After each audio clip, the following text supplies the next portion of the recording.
Hello YouTube and AmpGuard. Garrett here with this week's video. We're going to be kicking off the new leatherworking series, which I'm really excited about.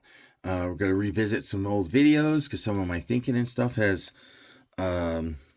evolved and changed with experience over the last several years since I did this series last. So we're going to kick this off with some basic simple tools I think they're an absolute necessity that everybody should have to begin with, and that'll be part one. And then part two, we'll probably get into more advanced tools, more specialty tools, more things that are quality of lifestyle tools.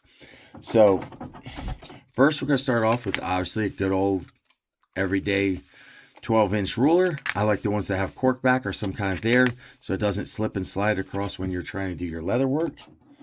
Next is a pair of scissors, of course. Good heavy pair of duty scissors. We're not going to really be cutting leather with these, but cutting patterns and doing a whole bunch of other things that are definitely very useful. You definitely want to have a pair of scissors. Next is a knife.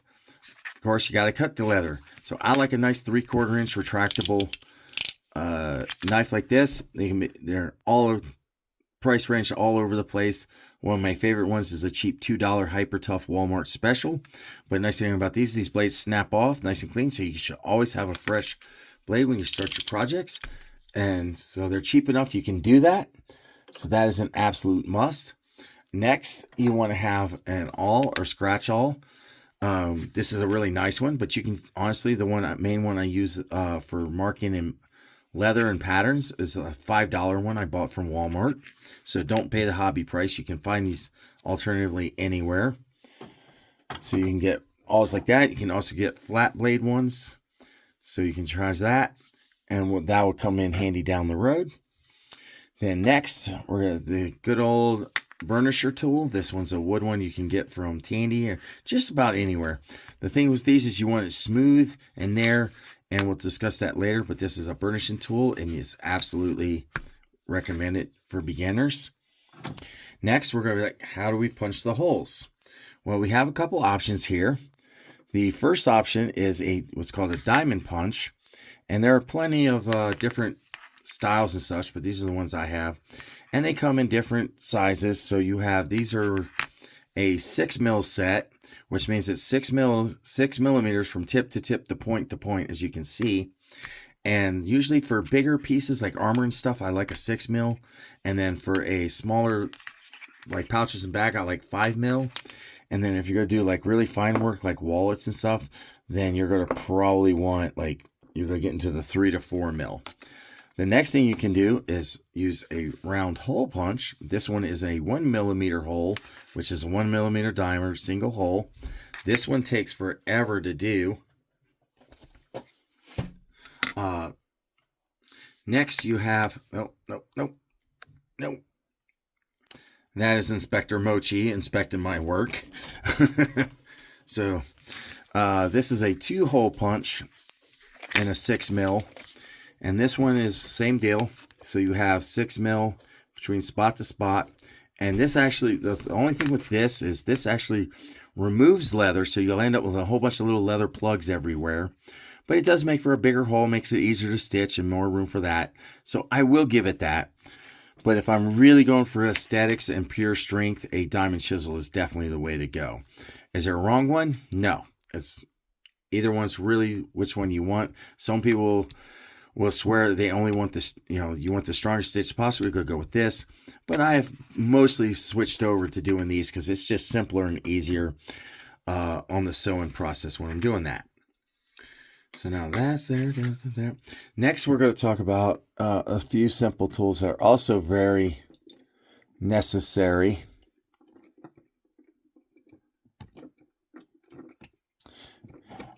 Oh, God. I am so sorry. Everything's screwing up. It's late. I have been at a con all day. I'm not even set up normally. I apologize. So anyways, so you're going to get a bevel tool. They come in different sizes, different weights. But you want one or two, like a big one and a smaller one. Big one's great for long, straight lines. The smaller ones are good for turns, bends, corners. So you don't need a lot. I only have like 3 or 4 total of these. But you want to get 1 or 2. maybe not even necessarily the big one. You can get like a medium to smaller one. Will work great. And then next, the thing I use all the time is a background stamper. You can see some of here. So it gives a nice texture. It has different styles, different ones. And that'll definitely be something we talk about later videos in punching in there. Another thing you're going to need is a stencil, or stylus, I should say. And this is to help you trace your patterns onto leather, which will once again be another video, but there's that. Next, we're going to say how to hit everything. So basically, you have option of using hammer. Hammer. Now you want to use nylon, leather, polyurethane, plastic, anything but steel. You do not want to use a standard steel hammer on leather working tools. These are not hardened steel. They will fold, bend, break, snap.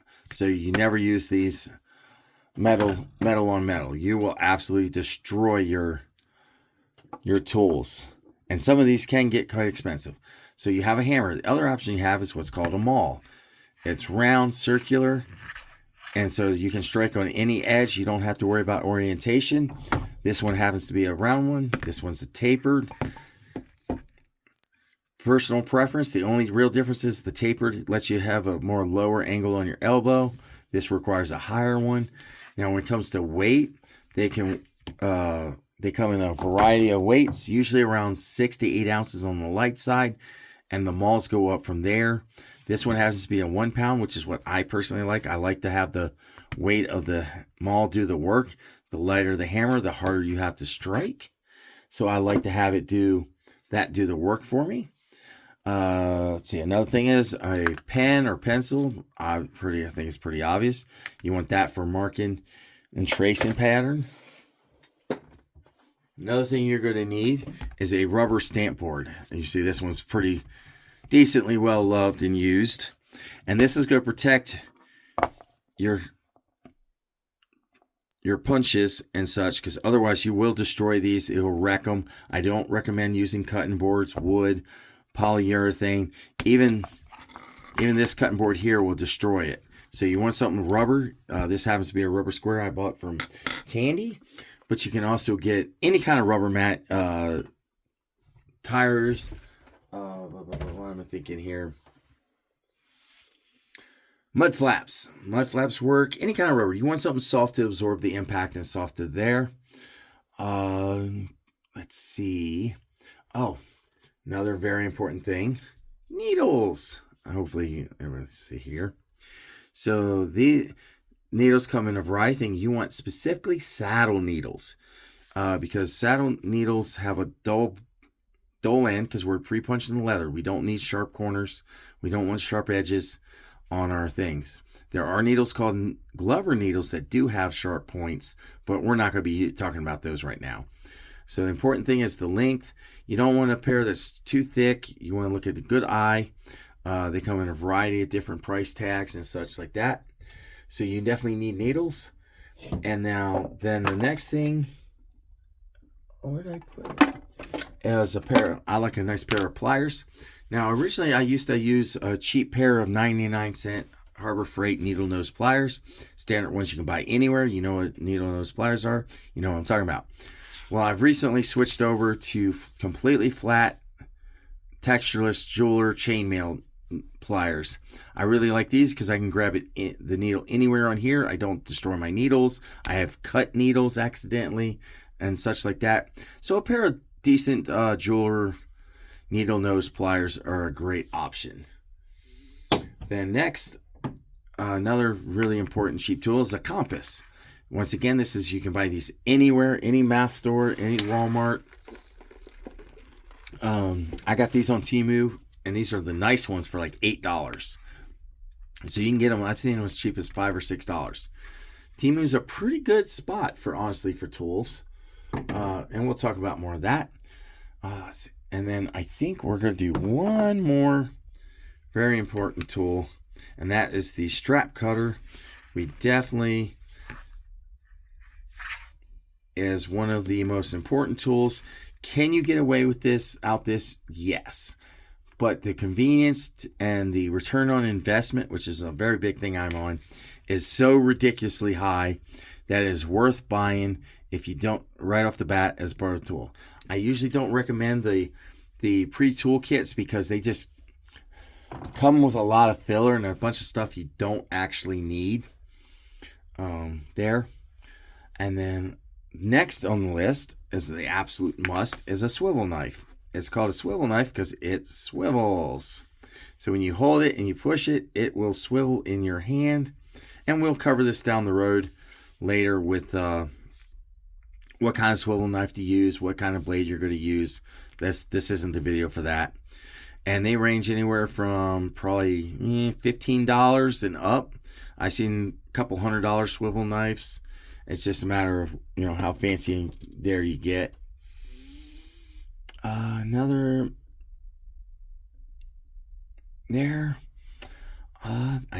Those are basically, I guess. So then last but not least, of course, is thread. You are going to need wax thread. We'll probably go into I will do a whole video just on thread, but you want to get specific leather thread. You're not going to use sewing thread, needle thread that you would use on fabric. It's totally different material, totally different there. So you want to get leather specific thread for that.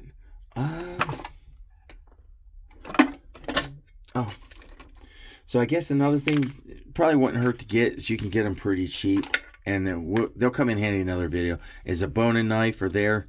This is to smooth out leather and do other project stuff. So this is another pretty good, useful, cheap tool that has a high return on investment value that you're definitely going to want. And we'll go into more depth on those. And then another one while I'm sitting here in front of my toolbox. A nice X-Acto knife is definitely worth its weight in gold. They're cheap, they're versatile, and you're going to use it a lot. So it's definitely worth having any kind of, this is a big fancy one, craft tool. So it's nice, big, thick for my big hands. And then just in case you're curious, you can also use what's called a head knife. This is one there. This is a very traditional leather tool because it's basically a 3-in-1. You can cut leather, you can skive leather, you can do a bunch of projects with it. The only problem with these is they tend to be expensive, definitely much more than a retractable knife. You have to keep them stupid dangerously sharp, and they take a little practice and time to learn how to use. But it might be an option. We might consider that in part 2. And those are, I think, the basic tools I use every day, at least for the cheap stuff. Then we'll get next week's video. We'll go into part 2, where we talk about more hole punches. And actually, speaking of hole punch, no, I will cover that. I'll cover that in part 2 or later down. I have a bunch of hole punches I like to use. Speaking of hole punches, a rotary tool. Yes, this is a big one. I know the ADHD is showing. This is one that I used to not really ever use. I didn't really care for them, and I have nicer ones now, and I've started to use them more and more over time. They do have their advantages. The one disadvantage is you can only get it as deep as the leather, so if you have to do something in the middle of a project, this isn't the best thing for that. You're going to want to use just a single hole punch, and we'll go more into details of these. But a rotary, I don't buy bottom of the barrel ones. They're cheap, they're crap, and you're going to hate your life. So I recommend at least buying something in the middle, like $20, $30 one. That way you have a little bit nicer one to work with. And I've been using a rotary tool a lot more lately. And it's also a very beginner-friendly tool that a lot of people will have. So now that bit of ADHD out of the way, I think that shall do it for this week's video. We'll cover part 2 next week. I know it's a little bit short video, but I think part 2 will definitely be a little bit more in depth because I have a lot more tools that I think would be better for a more advanced or something you can work towards as you decide you want to do more leather work as you go. If I missed anything or you got any questions about anything, feel free to write in the comments and let me know. And then in the meantime, stay crafty.